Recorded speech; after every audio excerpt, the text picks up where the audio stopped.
वो है मीडिया पर।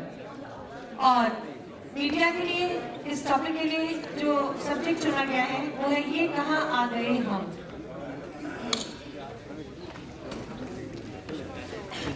और इस विषय पर चर्चा करने के लिए मैं आमंत्रित करूंगी श्री आशुतोष जी को।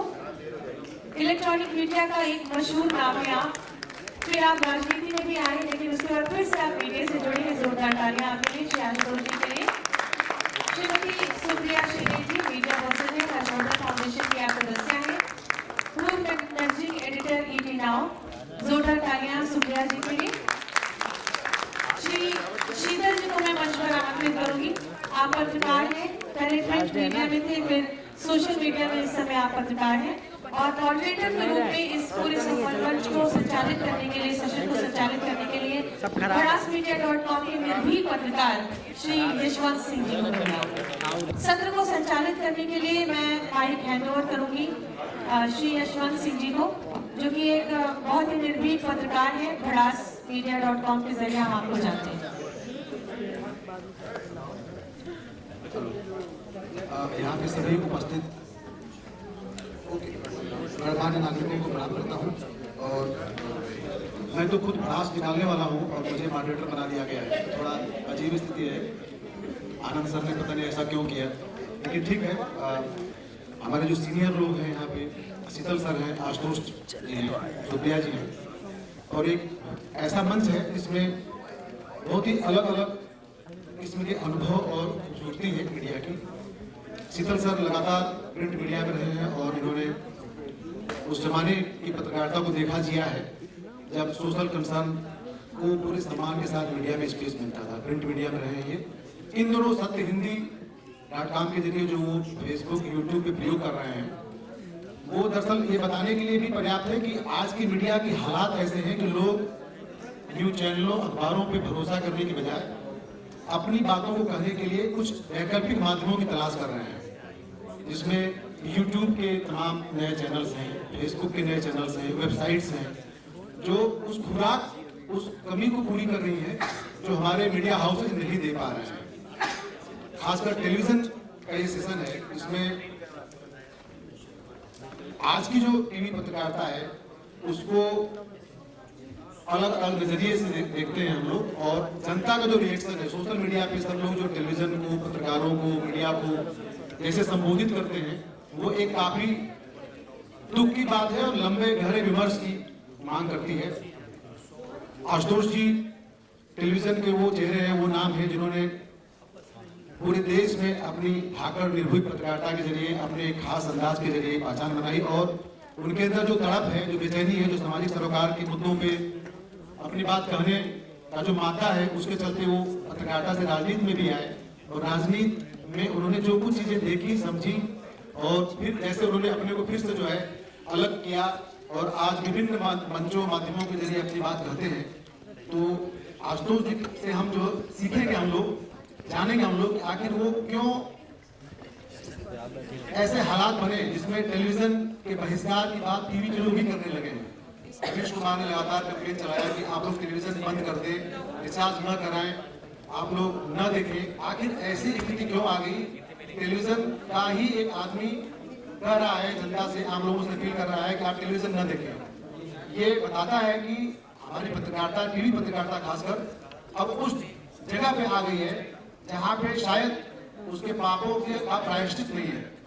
शायद उसके जो जनता से दूर होते जाने और सत्ता के करीब होते जाने, सत्ता की भाषा बोलते जाने, पार्टियों की भाषा बोलते जाने और अपने को ढांचे में ढाल लेने, कोई एक उग्र हिंदुवादी एंकर के तौर पर प्रतिष्ठित करता है, कोई किसी एक पार्टी के प्रवक्ता के तौर पर प्रतिष्ठित करता है, कोई सत्ता के लॉलीपॉप के जरिए अपने को सुरक्षा घेरे में रख के खुद को पत्रकार बताता है। ऐसे बहुत सारे चेहरे हैं जो अब सामने आ गए हैं। हम लोग जानेंगे इन तीन अपने वरिष्ठ जनों से कि आज जो टेलीविजन है, जो हालत है, वो यहाँ तक कैसे पहुंचे और इससे क्या हम निजात पा सकते हैं। बड़ा सवाल मैं खुद भी जानना चाहता हूँ कि टेलीविजन का भविष्य क्या है। मतलब ये जो चैनल्स हैं, मीडिया हाउस हैं, ये सरकारी प्रवक्ताएं बन के रह जाएंगे या किसी विपक्षी पार्टी का स्पोक्स पर्सन बन जाएंगे, स्पोक्स चैनल बन जाएंगे, या फिर वो जो मीडिया होने का जो मतलब है कि हम आम जनता के प्रति प्रतिबद्ध रहें। वो जो गांधी जी का शब्द है जो हमेशा कहा जाता है सबके लिए कि आपको जब भी अपने एक मीडिया वाले को या किसी को भी जब अपने मन में अहंकार आए तो आप समाज के सबसे उस गरीब आदमी, उस हाशिए के आदमी को देखें जिसके पास कुछ नहीं है, संसाधन विहीन है, और उसकी जगह खुद को रख के सोचना शुरू करें कि आखिर वो नीतियां जो आम आदमी के लिए बनाई जाती हैं इस तक क्यों नहीं पहुंची। तो सबसे गरीब के लिए ये सत्ता सिस्टम व्यवस्था अगर नहीं पहुंच पा रही है तो क्यों नहीं पहुंच पा रही है, उसको पहुंचाने का जो काम, उसकी पीड़ा को बताने का काम, उसके सरोकार को बताने का काम जो मीडिया करना चाहिए वो नहीं अगर हो पा रहा है, इसकी वजह क्या है। सुप्रिया जी महिला है और टेलीविजन में, मीडिया में खासकर जो महिलाओं की स्थिति है, जो उसकी संरचना है टेलीविजन के अंदर, जिस तरह के लोग हैं मीडिया में, जिस तरह के लोग हैं, और जो स्पेस होना चाहिए मीडिया में महिला के मुद्दों को लेकर, दलितों के इश्यूज को लेकर, खासकर वो हाशिए के लोगों को लेकर, उनकी जगह क्यों टीआरपी, जो वीकली एक टीआरपी आती है जिसके आधार पर जो है तमाम विज्ञापन के रेट रिवाइज होते हैं। अभी हाल में टीआरपी ने सरकारी चैनलों, सरकारी जो विभाग है जो विज्ञापन का रेट रिवाइज करता है, उसने चैनलों का रेट रिवाइज किया है। तो सुप्रिया जी से हम जानेंगे कि आखिर राजनीति में भी है कि टेलीविजन में ऐसा क्यों होता है कि हमारे जो समाज के बड़े मुद्दे हैं वो गायब होते हैं और किसी एक इशू पे खेला जाता है, हम इस पे खेलते हैं और टीआरपी लाते हैं। शुरुआत हम चाहेंगे जो है शीतल सर से करें क्योंकि इनके पास एक लंबा अनुभव है समाज का, राजनीति का, पत्रकारिता का। प्लीज शीतल सर से चाहूंगा अपनी बात।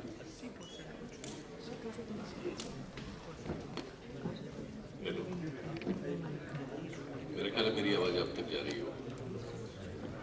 हम लोग जब मीडिया में आए, मैं टीपोत में आया था प्रिंट मीडिया में, उस समय प्रिंट मीडिया ही माध्यम था और अंग्रेजी के अखबारों को पढ़ते थे इसलिए कि उससे सीख के हिंदी में कुछ लिख सकें, कुछ ऐसा लिख सकें जो हिंदी में भी हिंदी के बहुत बड़े समाज को वैसी सूचनाएं दे सके जो सूचनाएं अंग्रेजी माध्यम में उपलब्ध थी लेकिन हिंदी माध्यम में नदारत थी।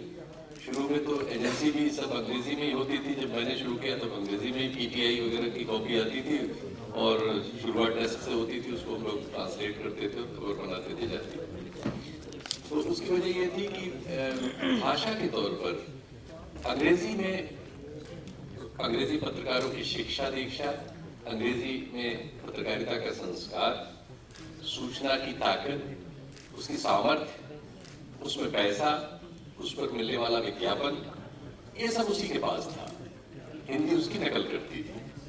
बाद में 5-7 साल बाद मुझे मौका मिला कि मैं देश की उस जमाने की सबसे बड़ी पत्रिका, और अभी भी है वो, इंडिया टुडे, तो उन्होंने अपना हिंदी ट्रांसलेशन करके वर्नाकुलर में 2-3 उन्होंने एडिशन निकाले, हिंदी पहले शुरू किया।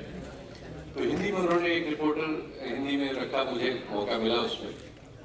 तो वो ये करते थे कि अंग्रेजी की पत्रिका को 3 दिन पहले निकालते थे और हिंदी की पत्रिका पूरी अनुवाद होती थी शुरू में, बाद में उसमें लोग और कंटेंट जुड़ी है, लेकिन शुरू में पूरी अनुवाद होती थी। हिंदी की पत्रिका को 3 दिन बाद निकालते थे। हिंदी की पत्रिका अंग्रेजी की पत्रिका से 3 गुना ज्यादा बिकती थी, लेकिन अंग्रेजी की पत्रिका जो विज्ञापन लाती थी और जो उसका रेवेन्यू साइकिल था वो हिंदी की पत्रिका से 10 गुना ज्यादा। तो ये उसके अर्थतंत्र का फर्क था और यही उसकी सामर्थ्य का भी फर्क था कि हिंदी के रिपोर्टर की तनख्वाह और अंग्रेजी के रिपोर्टर की तनख्वाह में बहुत फर्क था और उसकी काबिलियत में भी उसी हिसाब से बहुत फर्क था। ये हम अपने अनुभव से कह सकते हैं, मैं स्वीकार करता हूँ। हम लोग हिंदी संसार से आए थे और बहुत सारी चीजों से उतने भीगे नहीं थे जितने अंग्रेजी में पढ़ के आए हुए और अंग्रेजी में पत्रकारिता करने वाले पत्रकार हुआ करते। ये तो एक शुरुआती बात हुई, लेकिन हम लोगों ने जो पढ़ा शुरुआत में बहुत आदर्श की बातें, जब आप नौजवान होते हैं और पत्रकारिता जैसी चीज में आते हैं तो आपको लगता है कि आप कुछ बड़ी चीज करने वाले हैं और कुछ ऐसा कर देंगे जो आपको अपने जीवन में भी और शायद समाज के जीवन में भी कुछ भूचाल लाएगा, कुछ बड़ा कर देंगे, कुछ किक आएगी कहीं न कहीं से। लेकिन जब आप सिस्टम में दाखिल होते हैं तो फिर धीरे धीरे आपकी समझ में आता है कि आप बहुत सारे दूसरे माध्यमों की तरह मीडिया में भी एक साधारण से पुर्जे हैं और आप एक गलतफहमी के शिकार हैं।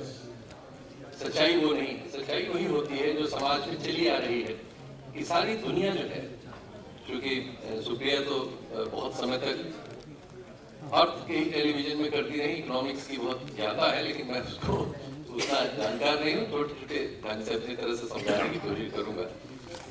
सारी दुनिया में इस समय डिस्पैरिटी बहुत बढ़ रही है। आज की दुनिया जो चल रही है, इसमें अमेरिका में जिसके पास दुनिया का सबसे ज्यादा पैसा है, सबसे ज्यादा सामर्थ्य है, सबसे ज्यादा हर चीज का बजट है, सबसे ज्यादा रईसी है, वहां पता लगता है कि जो पूरा उनका जीडीपी है वो आधे से ज्यादा जीडीपी का हिस्सा 8-10 लोगों के ही पास है। भारत में भी आजकल ऐसी सूचनाएं फोर्ब्स और दूसरी ऐसी पत्रिकाओं के जरिए आ रही है कि ये बीमारी हमारे यहाँ भी आजकल उनसे भी ज्यादा तेजी से बढ़ रही है। 72% के आसपास हमारे जीडीपी का हिस्सा 1% लोगों के पास है। फिर आप पाते हैं कि यही सारे लोग हर चीज संचालन कर रहे हैं और उसमें से एक छोटा सा हिस्सा मीडिया में भी खर्च करते हैं।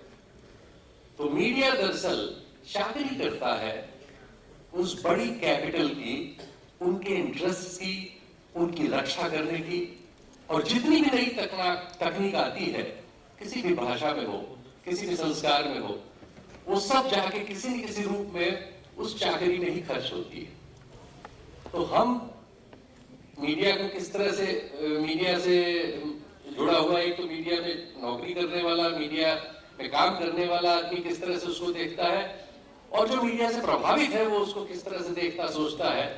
इन दोनों से बिल्कुल अलग एक और दुनिया है जो बहुत छोटी सी है, जो मीडिया को कंट्रोल करती है।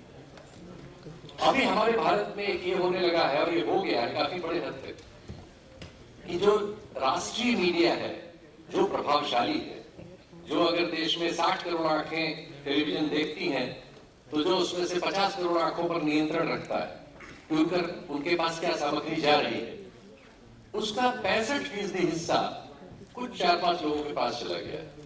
बाकी जो बचा भी है उसमें भी छोटा छोटा हिस्सा उनका है। तो अब जो लोग राजनीति कर रहे हैं या जिनसे राजनीति कराई जा रही है, राजनीति भी एक कर्म है मीडिया की ही तरह, और इसी कैपिटल के पक्ष में कराई जाती है, क्योंकि वो वहां जाके वैसी नीतियां बनाते हैं जो उनकी ये जो डिस्पैरिटी है, अगर इस साल 72% हमारी जीडीपी का 1% लोगों के पास चला गया है, तो उन नीतियों के चलते अगले 2-3 साल 4 साल बाद आप पाएंगे कि 80% हो जाए। सारी दुनिया में ये बीमारी बहुत तेजी से बढ़ रही है और मीडिया उसमें एक टूल है। और आज के जमाने में जब इसके बहुत सारे टुकड़े आ चुके हैं, सोशल मीडिया, तरह तरह की टेक्नोलॉजी आ चुकी है, सबकी बहुत बड़ी बड़ी कॉस्ट है, आर्टिफिशियल इंटेलिजेंस आ चुकी है, जिसको भी आर्मी वाले लोग बता रहे थे, तो मीडिया में तो और बड़े पैमाने पर है। अब कोई भी व्यक्ति आज के वक्त में वो मीडिया के किसी भी सोर्स से जुड़ा हुआ है, तो ये समझ लीजिए कि उसने अपनी जो उसकी निजता है, जो उसका व्यक्तित्व है, जो भी वो सोचता समझता है, जिस विचार का वो समर्थन करता है, वो सब कुछ उसका मॉनिटर्ड हो गया है। अब कोई भी ऐसा नहीं है जो आजाद है। आपकी हर चीज पता है, आपके ट्विटर अकाउंट से, आपके फेसबुक अकाउंट से, आपके अखबार पढ़ने से, अगर आप इस पर पढ़ते हैं, आपके वो एक छोटा सा फोन जेब में रखने भर से वो आपकी सारी रुचियों का, कहां आप किस रेस्टोरेंट में जाते हैं, क्या खाते हैं, कहां घूमते हैं, आप कितना खर्च करते हैं, आपकी हर सूचना अब आर्टिफिशियल इंटेलिजेंस के जरिए एनालाइज करके रख ली गई है। आपके बारे में आपको कुछ न पता हो, उनको सब कुछ पता है। पहले उन्होंने इसका इस्तेमाल किया सामान बेचने में, कि लोगों की रुचियां उनके पास आई, वो आंकड़े बेचे गए और उन आंकड़ों के जरिए उन्होंने पाया कि अगर मैगी बेचना है तो किस उम्र के लोगों में बेची जा सकती है, और उसका सबका इस्तेमाल किया, इस तरह के प्रोडक्ट बेचने में इस्तेमाल हुआ। लेकिन अब जब उन्हें पता लग गया कि इससे सफलता पाई जा सकती है और ये आंकड़े उपलब्ध हैं, हमारे देश में टेलीविजन से प्रचार करके बेचे जाने वाले जो उत्पाद हैं, अगर हम नए ऐसे 100 उत्पाद लें कि जो पिछले 10 सालों में आए हों, तो जिनको टेलीविजन ने बेचा उनकी बिक्री में 300 गुना से ज्यादा की वृद्धि हुई है, और जो टेलीविजन तक नहीं पहुंचे वो 3 गुना भी नहीं बढ़ पाए। तो वो होता है उन आपकी रुचियों के बारे में एनालाइज करके, जब आर्टिफिशियल इंटेलिजेंस का एक कंप्यूटर सारे आंकड़े दे देता है, वो आंकड़े एक उद्योगपति खरीद लेता है, फिर उस एज ग्रुप में उस जेंडर ग्रुप में और उस किसी भी सोशल ग्रुप में वो आसानी से अपनी चीज को पहुंचा सकता है, उसे पता होता है उसकी टारगेट ऑडियंस क्या है। ये तो था सामान बेचने के लिए, लेकिन जब ये विचार बेचने के लिए आया तब इसने दुनिया को इस समय तहस तहस कर दिया। आज हमारे विचार हमारे नहीं, हमारे विचार बनाए जाते हैं और वो बनाए जा सकते हैं, वो बनाए जा रहे हैं और उसके आधार पर फैसले हमसे कराए जा रहे हैं जो हमें पता नहीं। ये सब बहुत खतरनाक स्थिति है जो इस मीडिया के बहुत सारे यंत्रों के आने के चलते पैदा हुई है और हमारे पास इससे बचने का कोई रास्ता नहीं, क्योंकि ये आया था एक कम्युनिकेशन का माध्यम, संचार की सुविधा, बात करने एक दूसरे से पहुंचने की, लेकिन वो धीरे धीरे एक ऐसे खतरे में बदल गया कि उसने हमारी आजादी को निगल दिया। और जब ऐसी स्थिति होती है तो वो आदमी सबसे सुविधाजनक स्थिति में पहुंच जाता है जो इन आंकड़ों को खरीद सकता है, जो इनको कंट्रोल कर सकता है, जो इनको प्रभावित कर सकता है। तो ये एक बहुत बुरी स्थिति इस समय मीडिया में आई हुई है, मीडिया के सामने चुनौती के रूप में आई हुई है और इसके लिए सीधा इससे निपटने का कोई रास्ता नहीं। कुछ टेढ़े रास्ते कुछ इंडिविजुअल्स ने दुनिया में आजमाए और उसकी कीमत वो चुका है। एक आदमी Australian bond, let's keep it brief so that it's conversational. That's all I'm saying. Okay. Without coming to me next, but let's keep it conversation. If it's media, अगर हम बातचीत नहीं करेंगे, लंबे आंसर्स मैं भी नहीं दूंगी, but I think let's keep it conversational. If you don't have a question, I want to go on.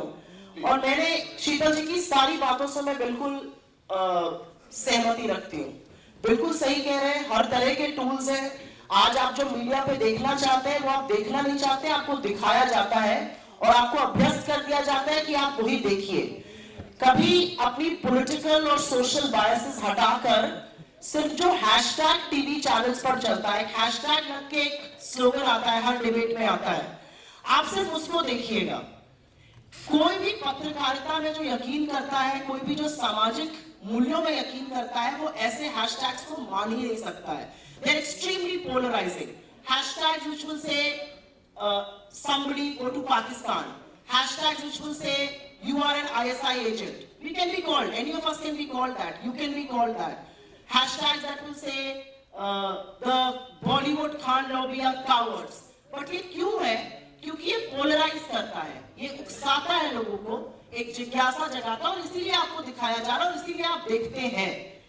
I think मैं आपकी सारी बातों से सहमत होने के साथ साथ ये भी कहूंगी कि ये एक असलियत है आज की।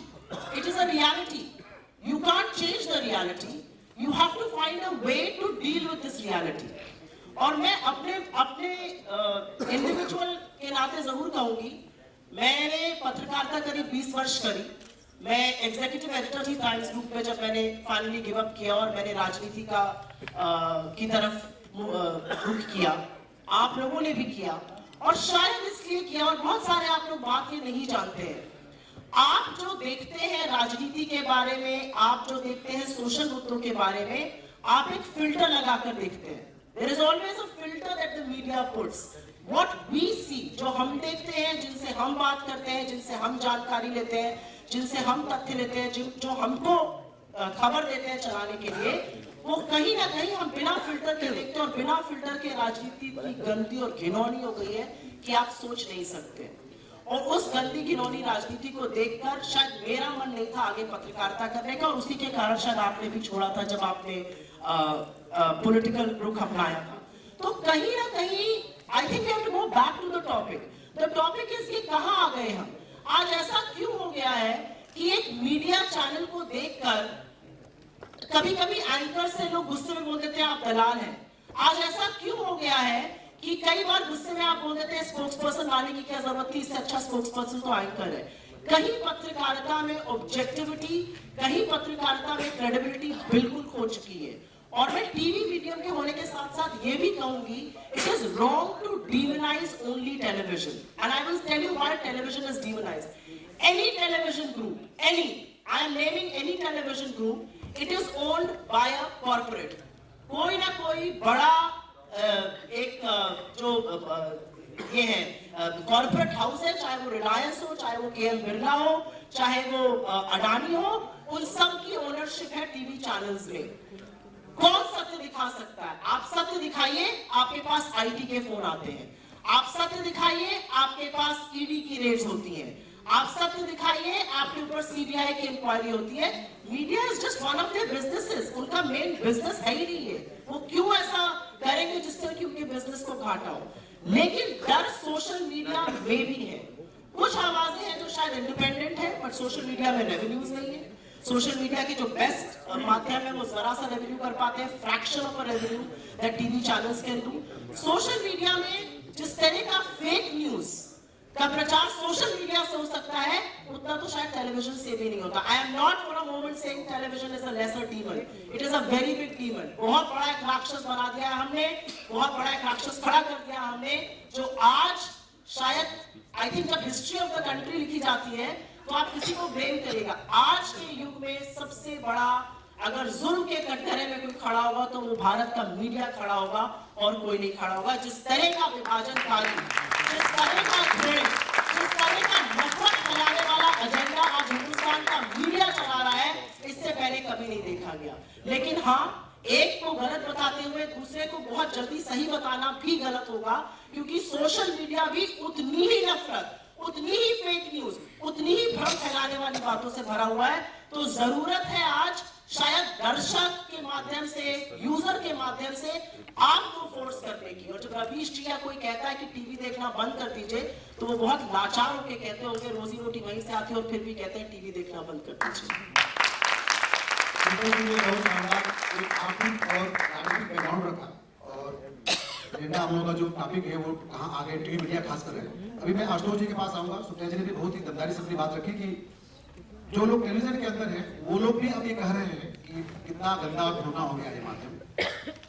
शाहीन बाग में पिछले दिनों दीपक चौरसिया और ज्योति चौधरी चले गए थे और पूरे देश में चर्चा है कि शायद वो जो शाहीन बाग के चलते जो पोलराइजेशन होना चाहिए था दिल्ली चुनाव में, वो नहीं हो पाया। इसलिए इन एंकरों को भेजा गया कि आप लोग लाइव करो और पोलराइज कर दो हिंदू मुस्लिम। स्टूडियो में हिंदू मुस्लिम पाकिस्तान और इसके अलावा कोई डिबेट नहीं होती है। जो सबसे बड़ा संकट इस समय है देश में वो बेरोजगारी, मंदी और महंगाई है। पूरी इकोनॉमी जिस तरह से तहस नहस है, इस पर कोई चैनल बात करने के लिए तैयार नहीं है। इन सारे मामलों में कि आजकल एंकर भी सत्ता के प्रवक्ता हो गए हैं, चैनल सत्ता के प्रवक्ता हो गए हैं। टेलीविजन मीडिया उन लोगों ने मतलब ये मान लिया है कि इनको नहीं देखना है, बंद कर देना, रिचार्ज नहीं कराना है। ये निराशा है। तो मैं चाहूंगा आशुतोष जी, जो कि खुद एक बहुत दमदार पत्रकार हैं और एक राजनेता भी हैं और एक चिंतक हैं, वो उन्होंने टेलीविजन को जन्म से देखा है और एसपी सिंह के जमाने में जिन्होंने टेलीविजन में एक नए तरीके की पत्रकारिता की शुरुआत की आज तक में, वहां से उन्होंने काम शुरू किया है। तो मैं चाहूंगा आशुतोष जी अपनी बात को काफी नमस्कार दोस्तों। मुझे लगता सारी बात तो हो ही गई, कुछ कहने को बचा नहीं है। लेकिन मैं दो बातें जरूर कहूंगा। एक तो ये कि जो कहते हैं कि टीवी बंद कर देना चाहिए, मैं उनसे पूरी तरीके से असहमत हूं। और जो ये कहते हैं कि आशुतोष कतार है, उनसे भी मैं पूरी तरीके से असहमत हूं। शायद आप लोगों को नहीं पता होगा, करीब 3-4 महीने पहले मेरे नाम से ट्विटर पे एक सर्वे कराया गया। उस सर्वे का सब्जेक्ट था हिंदुस्तान का सबसे बड़ा गद्दार कौन। गेस कर सकते हैं आप लोग? उसमें 4 नाम थे, फारूक अब्दुल्ला, महबूबा मुफ्ती, शैला रशीद और आपके दोस्त आशुतोष। और आप लोगों को ताली बजा के स्वागत करना चाहिए, मैं बहुमत से जीत गया। उसके बाद मुझे जान से मारने की धमकियां मिली, जो शीतल जी ने खुद रिसीव की थी। तिहाड़ जेल से फोन आया, जो इन्होंने जब उसको हड़काया तो बेचारा थोड़ा सहम गया। मैं ये कहता हूं कि ये जो दोनों धाराएं हैं, आप सिर्फ मीडिया को ही गाली दी, ये अच्छी चीज नहीं है। मीडिया इसी समाज से निकला हुआ है। जब समाज दो एक्सट्रीम्स में बट जाएगा, एक कहेगा कि आप टीवी देखना बंद कर, मैं कहता हूं उस टीवी पर उससे बड़ी लकीर खींचकर तो दिखाओ। हमने वो लकीरें खींचने बंद कर दी, इसलिए हम कहते हैं टीवी बंद कर दो। ये एक तरीके का निहिलिज्म है, ये एक तरीके का डिफीटिज्म है। जब संकट बढ़े तो आपको आगे बढ़ के उसका सामना करना चाहिए, ना कि ये कहना चाहिए कि आप टीवी बंद कर दीजिए। और ये लोकतांत्रिक भी नहीं। अगर हम लोकतांत्रिक समाज हैं तो हमारे अंदर दोनों विचारों को सुनने का मादा होना चाहिए। और एक पहली बात नहीं है, तो पहली बार नहीं है कि आपके समाज के अंदर इस तरीके से दो विचार आए। अगर आप टीवी का इतिहास छोड़ दीजिए, अगर आप अखबार पत्रकारिता का उठाकर देखें तो ये हमेशा एक दौर चलता है हर समाज के अंदर। पहला सवाल मेरा यह है कि क्या हम पूरी तरीके से एक लोकतांत्रिक समाज बन गए हैं क्या? मुझे लगता है कि आज भी हम लोकतांत्रिक समाज नहीं है। चूंकि लोकतांत्रिक समाज नहीं है, इसलिए जब कोई आदमी मेरी राय से सहमत नहीं होता है तो मैं उसको फौरन या तो फांसीवादी कह देता हूं या तानाशाह कह देता हूं, या उसको हिंदुत्ववादी कह देता हूं, या उसको वामपंथी कह देता हूं। ये जो शब्द गढ़े जाते हैं, मुझे दिक्कत उन शब्दों के साथ है। असल चीज क्या है कि अगर आरएसएस से रिलेटेड हूं तो मेरी एक आवाज है, मेरी आवाज को सुना जाना चाहिए। अगर आपके अंदर दम है तो मेरी आवाज का काउंटर प्रोड्यूस करिए और जनता को मेरी आवाज अपनी आवाज का सुना लीजिए। और हमारे अंदर यह भी क्षमता नहीं है कि हम पिछले 70 सालों का एनालिसिस करें और ये कहें कि हमसे यहां 5 जगह पे गलतियां हुई जिसकी वजह से आज ये ताकतें यहां पे मौजूद हुई है। हम वो कहने के लिए तैयार नहीं। तो दिक्कतें दोनों तरफ से। और जो हमारा टेलीविजन चैनल है आज उसको बहुत कायदे से उसको रिफ्लेक्ट करता है, क्योंकि समाज के अंदर ये सारी चीजें एक साथ चलती हैं। पहली बात तो नहीं समझना, अगर इसको नहीं समझेंगे तो दिक्कत है। समाज क्या है आज की तारीख में? तो समाज का जो प्रभुत्ववादी वर्ग है, जो वर्चस्ववादी तबका, वो कौन है? क्या उसमें स्त्रियों की भागीदारी है? नहीं। आप टीवी अखबार को उठा के देखिए, उसमें भागीदारी नहीं। क्या उस वर्चस्ववादी जो प्रभुत्ववादी समाज है, क्या उसके अंदर दलितों की भागीदारी है क्या? आप टीवी उठा के देख लीजिए, उसमें आपको अगर 1000 देखेंगे तो उसमें शायद एक का दुक्का कोई मिल जाए। क्या उसमें पिछड़े तबके की भागीदारी है? क्या वो अपनी जगह बनाने की कोशिश कर रहा है? लेकिन अगर आप समाज के अंदर देखें तो वो भी वहां बनाने की कोशिश कर रहा है। तो जो ताकतें आज मजबूत हैं वही ताकतें हैं जो पिछले 3000 साल से 5000 साल से जो पुरुष भी है, जो अपर कास्ट का भी है, जो अपर क्लास का भी है, और जो ये मानता है कि सत्ता के सारे स्तंभों पर सिर्फ मेरा कब्जा होना चाहिए, और इसलिए क्योंकि मैं विचार पैदा करता हूं और विचार पर कब्जा करता हूं। तो जब तक हम इसकी गहरी मीमांसा में नहीं जाएंगे तब तक सिर्फ टीवी को गाली देने से काम नहीं चलेगा। तो मैं ये मानता हूं और मेरा बहुत स्पष्ट तौर पर मानना है कि दोनों के विचारों को समझने के लिए आज टेलीविजन जो मीडिया है वो पहले सिर्फ एकांगी विमर्श होता था। विमर्श क्या था? लेफ्ट ऑफ द सेंटर विमर्श था। उसको आप लिबरल कह लीजिए, लेफ्ट कह लीजिए। आज बेचारा डिफेंसिव है तो उसको जेनुआइट भी कह लीजिए, मैं भी जेनू कहूं, एक और कारण गद्दार होने का। तो लेफ्ट ऑफ द सेंटर, आज उस लेफ्ट ऑफ द सेंटर को की जगह right of the centre media भी आ गया है। लेफ्ट ऑफ द सेंटर के मीडिया के अपने सरोकार है, तो राइट ऑफ द सेंटर के भी अपने सरोकार हैं। लेफ्ट ऑफ द सेंटर में अगर ह्यूमन राइट्स बहुत इंपॉर्टेंट है तो राइट ऑफ द सेंटर में नेशनल सिक्योरिटी बहुत इंपॉर्टेंट है, राष्ट्रवाद बहुत इंपॉर्टेंट है। ये दो विमर्श, दोनों विमर्शों के बीच में टकराव होगा। और वो लोग तो बड़ा खुश होते हैं कि आज दक्षिणपंथी माध्यम आ गया है और हमको गद्दार कहा जा रहा है, पाकिस्तान परस्त कहा जा रहा है। मैं उनसे पूछना चाहता हूं कि जो वामपंथी सरकारें जहां थी वहां पे क्या हुआ था? क्या वहां मीडिया आजाद था? क्या वहां मीडिया को बोलने की आजादी थी? क्या वहां संपादक सिर्फ जो जनरल पार्टी कम्युनिस्ट पार्टी का जनरल सेक्रेटरी हुआ करता था या स्टालिन का हुआ करता था, क्या उसके पीछे की दुख दबा के चला करता था? और किस वामपंथी सरकार के अंतर्गत जो मीडिया था, या जुडिशरी थी, या ब्यूरोक्रेसी थी, या आर्मी थी, या पुलिस थी, या एजेंसीज थी, कहां स्वतंत्र? तो हमें समझना पड़ेगा कि आज जो लोग सत्ता के अंदर हैं उनका एक विमर्श है, इनकी विचारधारा है, और हर विचारधारा का एक यूटोपिया होता है। उस यूटोपिया के कंस्ट्रक्शंस के लिए समाज के और स्टेट के सारे लोगों को उसकी दिशा में काम करना होता है। अगर आप काम नहीं करेंगे तो आपको काम करने के लिए मजबूर किया जाएगा। अगर आज जुडिशरी आपको गलत है कि सही है? मैं उस बहस पर भी बात करता हूं। अगर हम ये सोचे कि जुडिशरी इंडिपेंडेंट होगी, बिल्कुल जुडिशरी इंडिपेंडेंट है। आज हिंदुस्तान पहली बार देख रहा है कि आइडियोलॉजिकल स्टेट की तरफ हम बढ़ रहे हैं। जब आइडियोलॉजिकल स्टेट की तरफ बढ़ेंगे तो जुडिशरी इंडिपेंडेंट नहीं होगी। आप जुडिशरी से क्यों हैरानी होती? जुडिशरी ने ऐसा फैसला क्यों दे दिया? मैं तो हैरान नहीं होता। मीडिया ऐसा क्यों? मैं बिल्कुल हैरान नहीं होता। समाज के जो तमाम जो कॉन्स्टिट्यूशन इंस्टीट्यूशन है, मुझे उनसे कोई हैरानी नहीं होती। तो मैं ये कहना चाहता हूं कि चीजों को समग्र दृष्टि से, अब ये गलत है या सही है, ये तो उस वक्त की जो मूल्य होते वो तय करते हैं।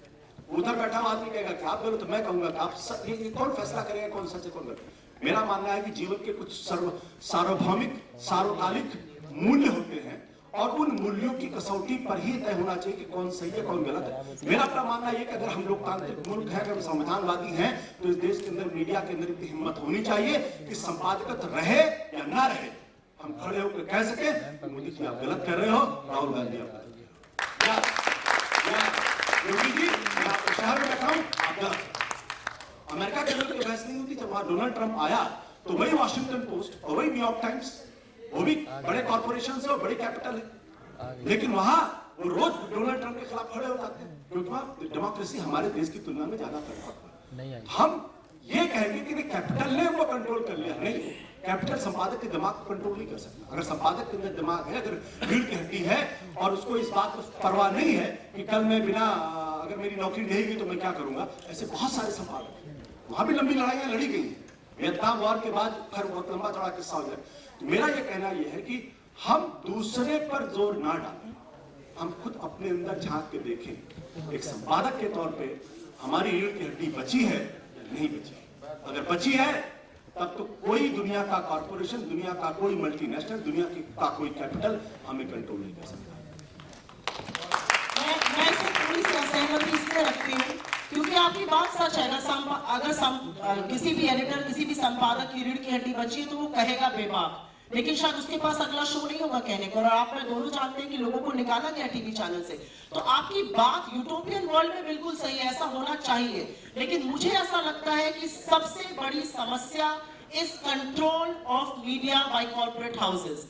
जब तक उनका इंटरेस्ट वो मीडिया हाउसेस सर्व करेंगे तब तक वो सच बोलने की हिम्मत कभी भी नहीं जुटा पाएंगे, उनको सच नहीं बोलने दिया जाएगा। Because for them media is पेटी कैश, चिल्लर है मीडिया उनके लिए। उनके बड़े बिजनेसेस का जो दायरा है वो मीडिया निभाता है। ये यूटोपियन वर्ल्ड में कहना सही है कि पत्रकारिता जिंदा रहेगी। पत्रकारिता तब जिंदा रहेगी जब कॉर्पोरेट कंट्रोल पत्रकारिता से हटेगा, और हर कॉर्पोरेट हाउस का अगर कोई ना कोई इंटरेस्ट मीडिया में रहेगा तो वो कंट्रोल हटना बहुत मुश्किल है।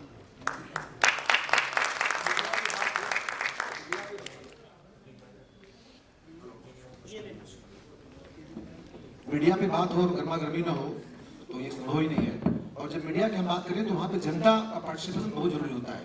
जनता अगर उसमें भागीदारी नहीं करती है, आम लोग भागीदारी नहीं करते हैं, तो फिर मीडिया पे बातचीत और मीडिया का होना बेकार है। मैं चाहूँगा आप लोग सवाल अपने तैयार रखें और हमारे जो वरिष्ठ पत्रकारगण हैं ये जवाब देंगे। और आपके अंदर सवाल है और गुस्से भरे सवाल है मीडिया को लेके, तो मुझे लगता है कि मॉडरेटर का काम जो है आम जनता तक पहुंचाना है और उनकी सवाल आने चाहिए।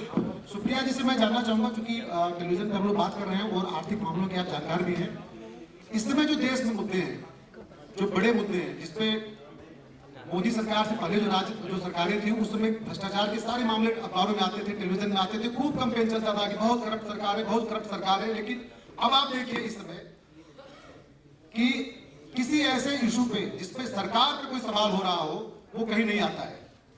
सारी संस्थाएं, न्यायपालिका से लेके सीएजी से लेके मीडिया, सब कुछ सरकार के पक्ष में खड़ी दिखती है। कहा जाता है कि जब विपक्ष कमजोर हो तो मीडिया को विपक्ष की भूमिका निभानी चाहिए, लेकिन आज मीडिया विपक्ष पे सवाल खड़ा करता है, सरकार पे सवाल नहीं खड़ा करता है। मैं जानना चाहूंगा सुप्रिया जी से कि आखिर ऐसा क्यों, टेलीविजन क्यों आज सत्ता की भाषा बोल रहा है? हालांकि आपने इशारा किया है कि कारपोरेट समूह है, उनके बड़े लोगों के इंटरेस्ट है, लेकिन क्या जनता उस पर दबाव बना के, प्रेशर ग्रुप बना के, उनका बहिष्कार करके, या उन्हें किस तरीके से हम ठीक कर सकते हैं? कोई तरीका कोई लगता है आपके दिमाग में? आप में से कितने लोग अगर आज शाम को रात को 9 बजे हर चैनल पर भारत की अर्थव्यवस्था और बेरोजगारी डिस्कस की जाएगी अच्छे लोगों के साथ, अच्छे पैनल के साथ, अच्छे विशेषज्ञों के साथ, आप लोग वो देखेंगे बनिस्बत अगर 4 लोगों को बैठाकर तू मैं होगी और हिंदुस्तान पाकिस्तान किया जाएगा? तो देख लीजिए कितने हाथ उठे। It's a minority. आप ये सत्य है कि मीडिया दिखाता वो है जो बिक रहा है। ये लोग देखने के 5 मिनट बात तय करेंगे कि देखें आगे कि ना देखें। वही धीमे हाथ उठ रहे हैं। जिस दिन आप ऐसे शोज को देखना बंद कर दीजिएगा, जिस दिन इनकी टीआरपी गिरने लगेगी, बहुत सारे ऐसे टीवी चैनल्स हैं, अगर आप ध्यान से देखिए पिछले 6 महीने से 1 साल में काफी डिबेट शोज बंद होकर प्योर न्यूज दिखाई जा रही है। क्यों दिखाई जा रही है? क्योंकि लोग पोलराइज डिबेट नहीं देखना चाहते हैं। आज की अर्थव्यवस्था, आज की बेरोजगारी, आज की आर्थिक मंदी की बातें क्यों हमारे टीवी चैनल वाले नहीं दिखाते? आप अर्थव्यवस्था भूल जाइए, आप मीडिया का कॉर्पोरेट कंट्रोल भूल जाइए, मीडिया को सही सवाल उठाने शुरू कर दे। मीडिया ये एक तो बार पूछे कि 6 महीने से आपने पूर्व मुख्यमंत्रियों को बंद किया हुआ जम्मू कश्मीर में, अब आपने उन पर पीएसएल लगा दिए, कौन से कानून के तहत, किस हक से आपने लगाई है? मीडिया ये सवाल नहीं पूछता। मीडिया सवाल ये पूछता है किसने जाके किसके यहाँ खाना खाया। मीडिया ये सवाल पूछता है कौन विपक्ष का किसके साथ मिल रहा है। अरे मीडिया की जॉब है, और मैं I am not wearing a political hat when I से दिस, मैं राजनीतिक हैट पहन के नहीं बोल रही हूँ, लेकिन मीडिया जिस दिन सरकार से सवाल पूछता है, सरकार जवाब देने को बाध्य हो जाती है। मीडिया ने सरकार पर दबाव बनाकर लोगों की मंत्रालय खाए, लोगों से रिजाइन कराने पे मजबूर किया। आज मीडिया वो सवाल नहीं कर रही है। आज आप मीडिया बैठती है, मीडिया की एंकर अमित शाह से कहती है आपका आशीर्वाद प्राप्त हुआ हमें समिट के लिए। वो कौन सी पत्रकारिता कर रही है? वो गृह मंत्री है, आप उनसे सवाल पूछिए, आपके पास 50 सवाल है पूछने के लिए। सीए हो, एनआरसी हो, जम्मू कश्मीर हो, आर्थिक मंदी हो, कितने सवाल है? महिला की सुरक्षा पर आप सवाल करिए। आप इतने रेप केसेस हो रहे हैं, आप एक महिला बैठ के करती है आपका आशीर्वाद प्राप्त हुआ हमें। और ये आज की प्रॉब्लम नहीं है, ये सतत प्रॉब्लम रही है। इस समय मैं बिल्कुल यकीन करती हूँ, बिल्कुल मानती हूँ आशुतोष जी की बात को, लेकिन मीडिया ज्वलंत सवालों को तो उठाए। कब लास्ट बार आपने किसी पेपर की हेडलाइन में पढ़ा था कि भारत की अर्थव्यवस्था 4.5% पे आके चरमरा गई है? कब पढ़ा था आपने आखिरी बार? नहीं पढ़ा हम लोगों ने, क्योंकि मीडिया वो दिखाता नहीं है, बिकता नहीं है, लोग उसको कंज्यूम नहीं करते। आप प्रेशर डालिए, मीडिया अपने आप बताएगा। आपके प्रेशर के चलते कहीं कहीं डिबेट शोज बंद हुए हैं, न्यूज बुलेटिन शुरू हुई है, और मैं प्राइम टाइम चैनल्स की बात कर रही हूँ। ये भी बता दीजिए कि राष्ट्रीय स्तर का पत्रकार अपने स्टूडियो के अंदर एक राजनीतिक पार्टी के जीतने पे डांस करता है? नहीं, यहाँ पे आप गलत हैं। उन्होंने जीतने पे डांस नहीं किया। नहीं, इससे पहले कि आप ताली बजाइए, ये सवाल गलत है, सवाल गलत है, प्लीज। और मैं आपको बताऊंगी क्यों गलत है। इसलिए गलत है, और इसमें पुष्टि ये लोग भी कर सकते हैं। मुझे बात बोलने दीजिए, पहले आपने सवाल पूछा, मुझे मेरा सवाल सुने नहीं और आपने अपनी बात नहीं, सवाल ही गलत है, उसकी सवाल ओरिजिन गलत है। आपने कहा एक सरकार के जीतने पे, सरकार के जीतने वो एग्जिट पोल पे डांस किए थे। प्लीज सवाल तो सही पूछिए आप। सही आने पर वो अपना परसेप्शन है सर। नहीं सर, यही परसेप्शन मैन्युफैक्चर किया जाता है, यही परसेप्शन फेक न्यूज यही में परसेप्शन व्हाट्सएप बनाया देखा जाता है। आपने 30 सेकंड के व्हाट्सएप पर इसको देखा, इसलिए आपने सवाल पूछ रहे हैं। अगर आपने पूरा वीडियो देखा होता तो आपने सवाल नहीं मैंने पूरा वीडियो देखा, मैं बहुत फॉलो करता हूँ। सेना में जो सवाल उठाते हैं उसके लिए आपने बोला नहीं बोल पाई, नहीं बोल पाई।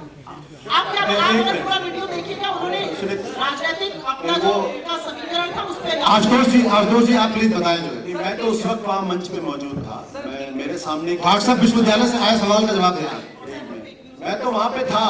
ये इंडिया टुडे की बात कर रहे हैं और आप राजदीप सरदेसाई का जिक्र कर रहे हैं, और जो प्रदीप गुप्ता जी उनका जिक्र कर रहे हैं। मैं तो वहाँ मंच पे मौजूद था, मैं उस वक्त डिस्कशन पैनल में था। और भाई साहब आप सुनिए, या तो आप देखिए, यही मैं कह रहा हूँ। समझ ही नहीं रहे। मैंने कहा ना कि हमारा देश के अंदर लोग पूरी तरीके से लोकतांत्रिक नहीं हुआ। हम दूसरे की बातों को नहीं सुनना आप चाहते। सर सुन तो लीजिए एक मिनट। क्योंकि हम दूसरे की बातों को नहीं सुनना चाहते, इसलिए हम ये कहते हैं कि हम पूरी तरीके से लोकतांत्रिक है। ये बात ठीक नहीं है।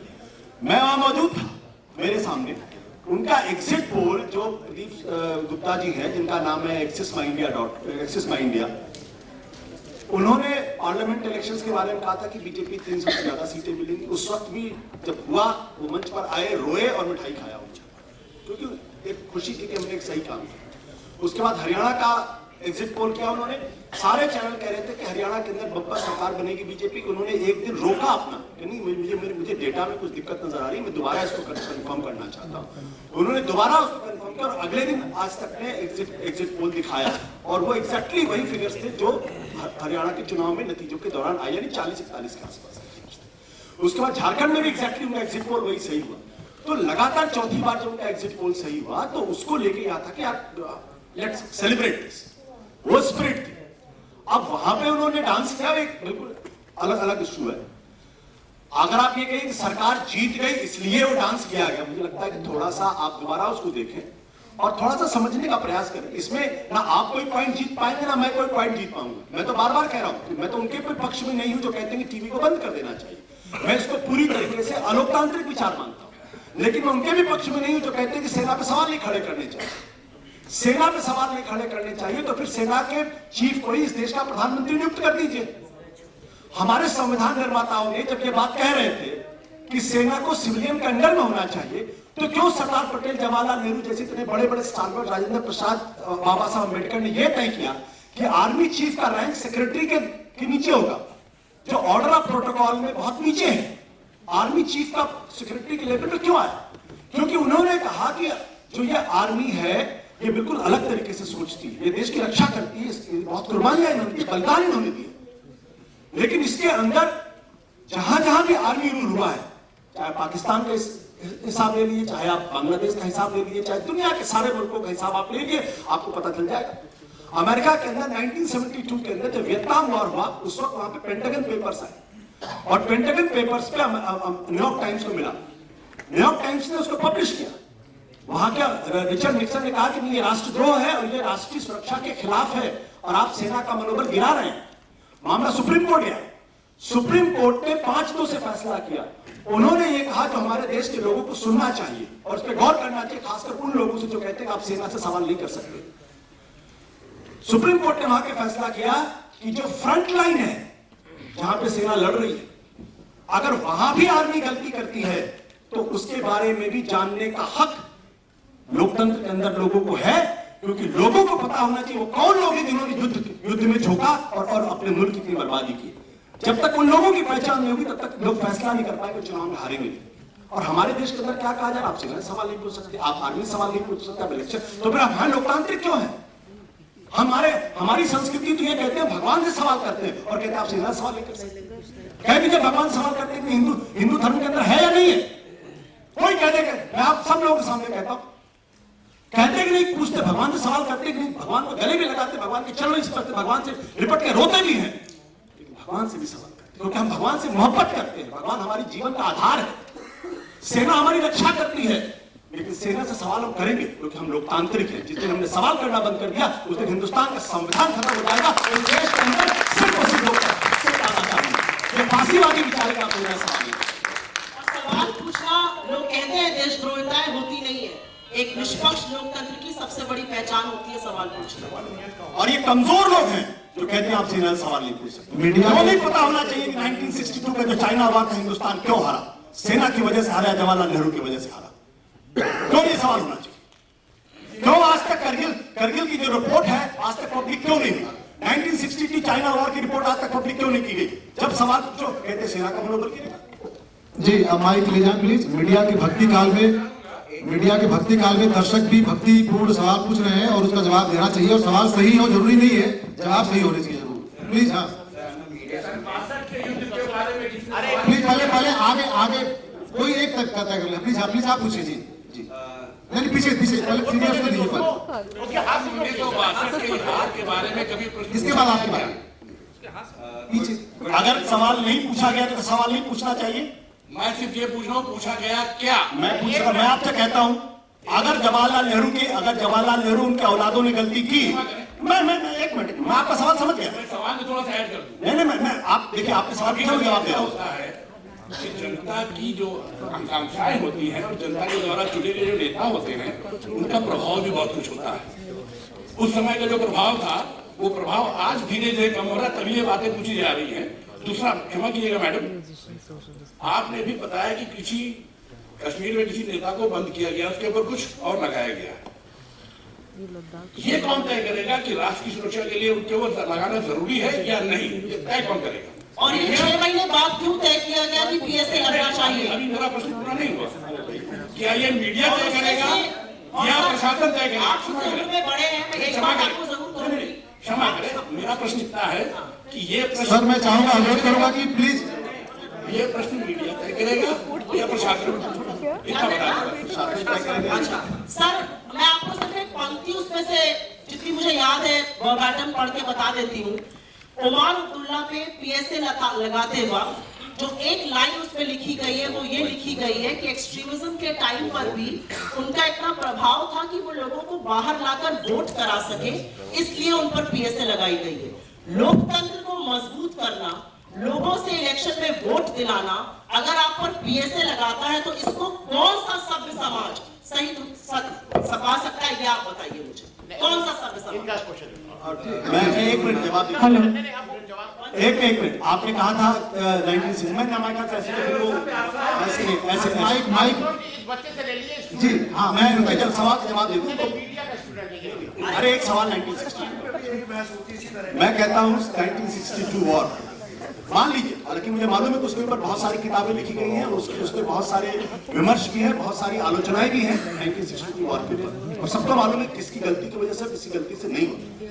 मेरा सवाल ये है, अगर 1962 में अगर सवाल नहीं पूछा गया, अगर उस वक्त सवाल पूछने वाले लोग इतने नपुंसक थे, तो क्या आज भी वही नपुंसकता जारी रहनी चाहिए कि आप सवाल नहीं पूछे? और क्या हम इस बहाने कि 62 में नहीं हुआ इसलिए आज आप सवाल पूछ रहे तो आप गलत काम करें? मेरा बहुत स्पष्ट तौर पे ये कहना है और मैं बहुत स्पष्ट तौर पे मानना है कि भाई साहब, आपको इसलिए नहीं चुना था कि नेहरू जी ने गलती की थी, आपको इसलिए चुना था क्योंकि नेहरू जी की गलतियों को आप ठीक करेंगे। आप पीछे मत जाइए कि मोतीलाल नेहरू जी ने ऐसा नहीं किया था और कि जवाहरलाल नेहरू ने ऐसा नहीं किया था या राजा राममोहन राय ने ऐसा नहीं किया था, इसलिए आप उससे सवाल करते हैं। आपसे सवाल इसलिए करते हैं क्योंकि जनता ने आपको चुना है, और इसलिए चुना है क्योंकि उन लोगों ने सवाल पूछने की आजादी नहीं दी थी, वो गलत लोग थे। आप सही करिए तो भूल जाइए, उनके खुद के मंत्री सवाल नहीं पूछ सकते। जी प्लीज, हाँ please. Hello, good afternoon ma'am, I am a media student और मेरा आपसे सवाल है कि जो आपने जैसे बताया कि कॉर्पोरेट पेड हो रहा है, तो कुछ ऐसा पैनल, कोई ऐसी ऑर्गेनाइजेशन क्यों नहीं बनती कि जो पब्लिक सर्व्ड हो, पब्लिक फंडेड हो?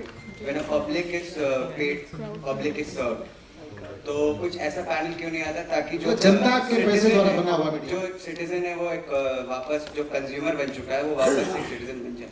अमित, आपका सवाल बहुत अच्छा है, आपकी सोच भी बहुत अच्छी है, लेकिन मैं सिर्फ इतना कहूंगी कि जो मीडिया का बिजनेस है वो बहुत महंगा बिजनेस है।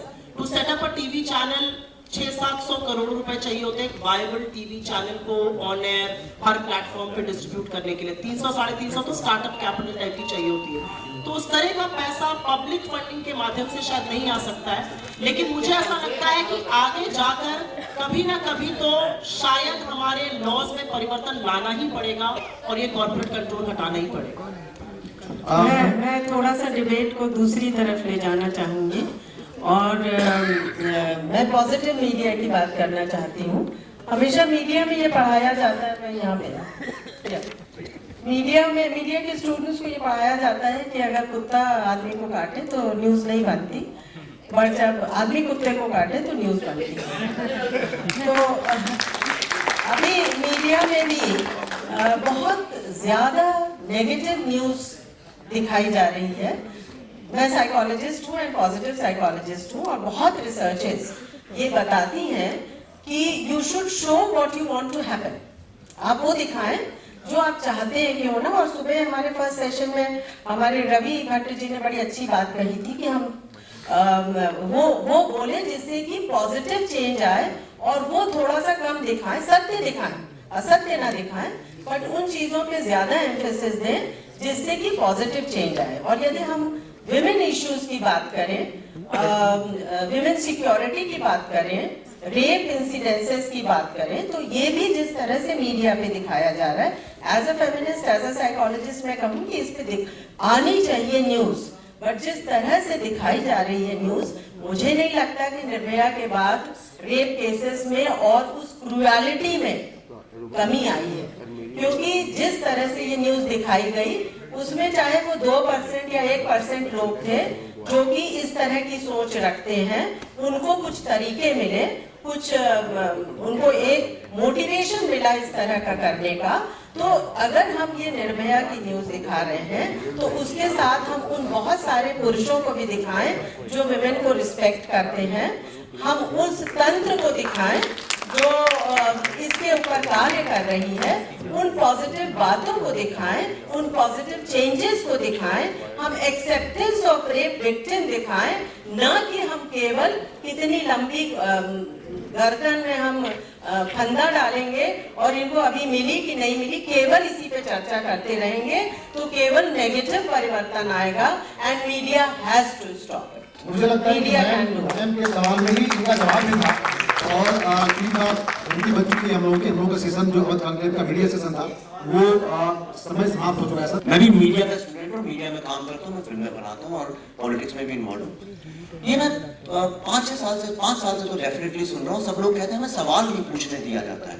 तो मेरा आपसे सिर्फ इतना सवाल है कौन आपको रोकता है? सवाल उसका नाम बताइए, किसने आपको रोका? आपको, आशुतोष जी को? आप तो पॉलिटिक्स में भी जर्नलिज्म कर रहे थे, रवीश कुमार जी भी पॉलिटिक्स में कर रहे। ये कौन है जो आपको रोकता है? एक बात। और दूसरा, 2015 के पहले क्या सवाल हम लोग ऐसे उठाते थे जो सडनली हमने उठाना बंद कर दिया? हमें ये बताइए।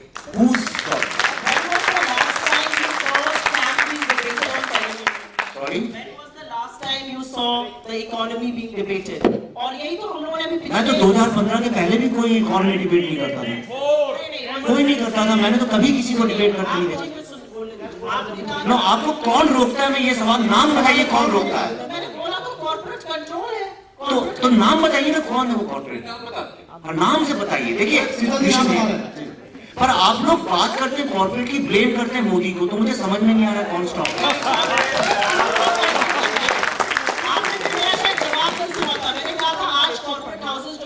कंट्रोल करते हैं और अगर उनके चैनल्स हर तरह का सच दिखाने लगते हैं, उनके ऊपर ईडी की रेड, सीबीआई की रेड, इनकम टैक्स की रेड्स होती है। You will live in denial and shake your head and say it doesn't happen. It is happening. Trust me, it is happening. It's just शीतल जी भी जवाब दे रहे हैं, please. One sided view है। जरा बोलने दीजिए। शीतल जी का जवाब सुनिए। वो रोकता है जो तय करता है कि संपादक कौन होगा, वो रोकता है जो तय करता है कि आशुतोष नौकरी कर पाएंगे कि नहीं, वो रोकता है जो फाइनेंस में बजट आने के समय एंट्री बंद कर देता है फाइनेंस मिनिस्ट्री में, वो रोकता है जो शेयर खरीद लेता है। सवाल मीडिया का टॉपिक है और ये बहुत ही हॉट टॉपिक है, बहुत सारे लोग इसमें गुस्सा भरा है, बात बड़ी बड़ी है, लेकिन टाइम बहुत कम है, इसलिए बहुत बहुत धन्यवाद आप लोगों को। बहुत बहुत धन्यवाद। और मैं, हमारे बीच में मशहूर सिने आर्टिस्ट, हमारे बहुत चहेते एक्टर हैं श्री रजा मुंडेला जी, उनको मैं आमंत्रित करूंगी मंच पर कि हमारे जितने भी ये पैनलिस्ट हैं, स्पीकर्स और मॉडरेटर हैं, उनको अपने करकमलों से सम्मानित करें। और ये जो सेशन है, जो गहमा गहमी और गरम गरम बातचीत हुई, इस चीज के लिए एक बार जोरदार तालियां तो होनी चाहिए। लेकिन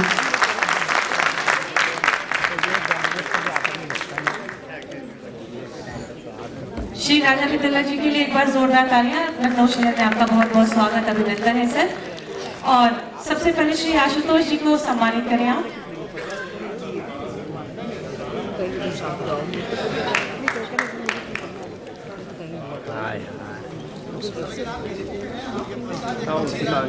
क्या फायदा लगाने से। बहुत बहुत स्वागत। श्रीमती सुप्रिया श्रीने जी।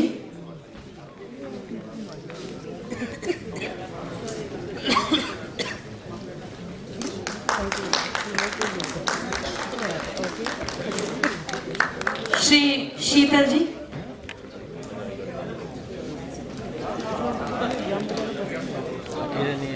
हाँ, वही कह रहे, अक्ल नहीं है जरा सा। ये पीछे हम एक बार बिल्डिंग लड़ गए, वहाँ लड़ गए। और हमारे मॉडरेटर श्री यशवंत सिंह जी। हमने कहा हटो सामने।